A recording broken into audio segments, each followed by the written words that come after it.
Ну что, привет, физкультурники! Сегодня мы с вами записываем очередное видео по функциональной тренировке. И сегодня мы его будем делать, как вы заметили, на улице. Да, сегодня будет на улице, погода хорошая, хоть и жарковато, 32 градуса, но все равно мы сделаем его с вами на улице. Итак, сегодня, друзья, мы с вами будем рассматривать такое упражнение, как отжимания на брусьях. То есть наверняка многие из вас его знают. И много там чего вам рассказывать, может быть, и не надо, и, может быть, чего-то нового не узнаете об этом, но все равно мы его рассмотрим, может быть, кто-то, да, что-то подчеркнет для себя нового.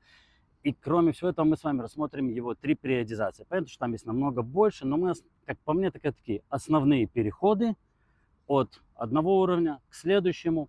Между ними можно что-то, естественно, добавлять, но по большому счету такие 3 основные периодизации. Итак, друзья, как всегда, прежде чем мы начинаем, лайк, подписка. Вам не сложно, мне приятно, а YouTube полезно для продвижения моих видео. Ну что, народ, погнали!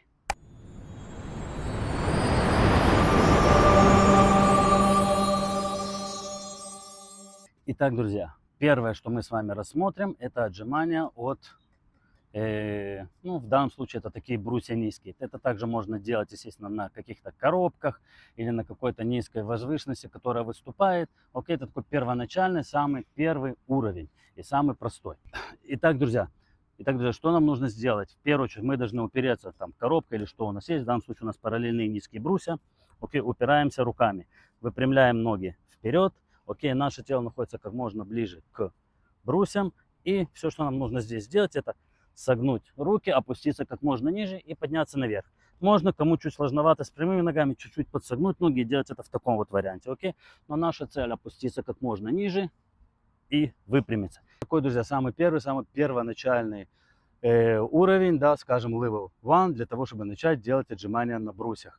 Опять же, здесь есть несколько вариаций, то есть можно здесь, как я сказал, с прямыми, с согнутыми ногами. Можно брать на себя, положить какой-нибудь вес, скажем, если вы делаете это неплохо, какую-нибудь гантельку, положить на ноги здесь, подсогнуть, чтобы она не скатывались, и делать с ней. То есть вариантов, как это усложнить, есть много. И есть еще такой же вариант, когда можно делать, в данном случае я его не могу вам показать, потому что нужны две коробки чуть повыше, когда можно делать именно на самих коробках, когда они с двух сторон, да, и помогать себе ногами чуть-чуть снизу. В таком случае вы сможете себе контролировать и ногами жим, то есть если вы жмете сильнее, естественно, меньше работают руки. Если вы жмете меньше ногами, то, естественно, больше работают руки. И в такой ситуации вы можете контролировать чуть-чуть, как добавлять нагрузку на сами руки. То есть вы становитесь на бокс, две ноги внизу на полу под вами, и вот таким образом также делаете отжимания, только контролируете нагрузку ногами. Это был первый уровень. Поехали дальше. Второй уровень. Итак, друзья, следующий вариант, это уже сами параллельные брусья нормальной высоты. Да?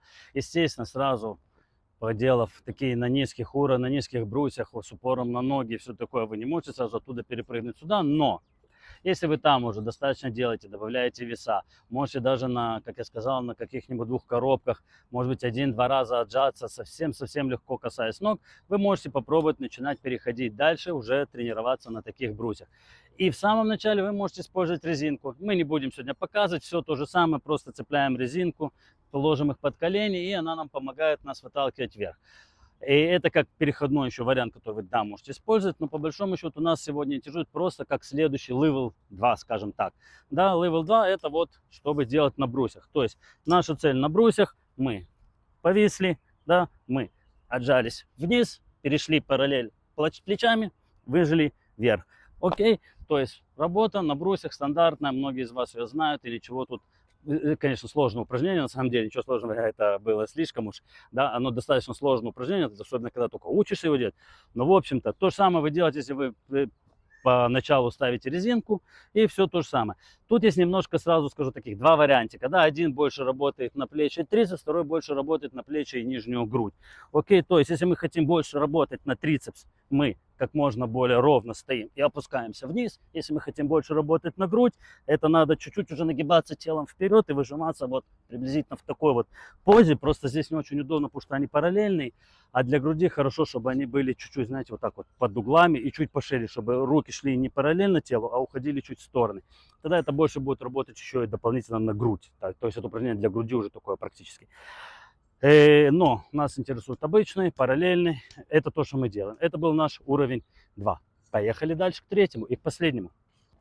Ну что, друзья, и последний, как вы понимаете, самый сложный уровень – это делать это на кольцах. Да, он намного сложнее, чем делать это на брусьях, хотя и очень похож, хотя бы потому, что они в свободном движении, и кроме того, что нам надо отжиматься, нам еще надо их удерживать, чтобы они не убегали ни вперед, ни назад, ни вправо, ни влево, то есть стабилизаторы должны работать тут очень сильно. Но все остальное, друзья, в общем-то делается так же самое, то есть мы поднялись, держимся, опустились, коснулись плечами брус и колец, поднялись назад.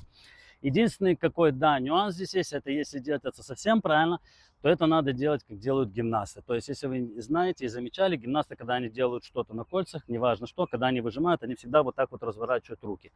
И это делается не просто так, это помогает нам сохранять наши локти, наши плечи более здоровыми, окей, и не убивает их так сильно, когда мы работаем постоянно вот тут вот в зажатом состоянии. То есть мы делаем такой разворот небольшой плечами, да, это такой, и как-то по-русски называется, вылетело из головы, извиняюсь, и разворот плеча наружу, да, то есть вот таким вот образом.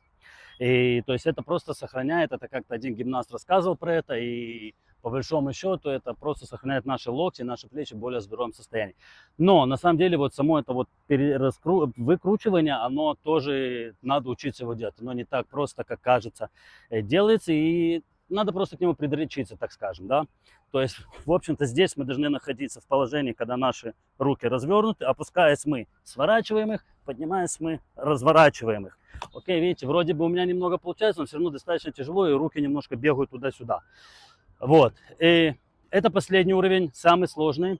Переходя на него, мы также можем использовать резинки, как и на параллельных брусьях, когда мы только их начинали. Цепляем просто вот так вот между двумя кольцами, вставляем колени, и поначалу можно отжиматься на брусьях с резинкой. Постепенно эту резинку, когда вы становитесь более-более сильными, можете все тоньше и тоньше и тоньше ставить, и в конце просто начинаете делать уже без нее.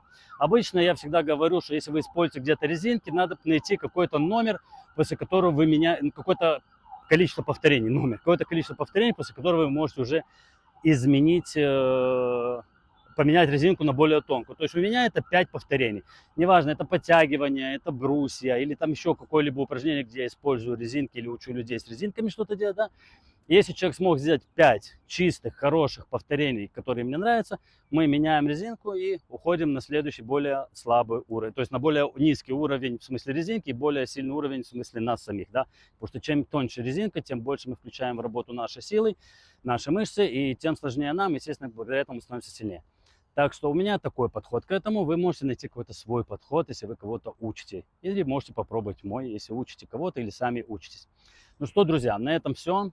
Вот такое вот вышло видео. Надеюсь, не слишком нудило, не слишком было длинное. И, как всегда, друзья, с вас, пожалуйста, лайк и подписка. Это очень важно, это очень нужно для продвижения канала. А с меня новые видосы. Если вы хотите увидеть что-то специфическое, просто напишите, и я постараюсь про это снять. Даже не постараюсь, а обязательно сниму, если я в этом что-то понимаю. Итак, друзья, как всегда, да пребудет с вами сила и до новых встреч. Пока.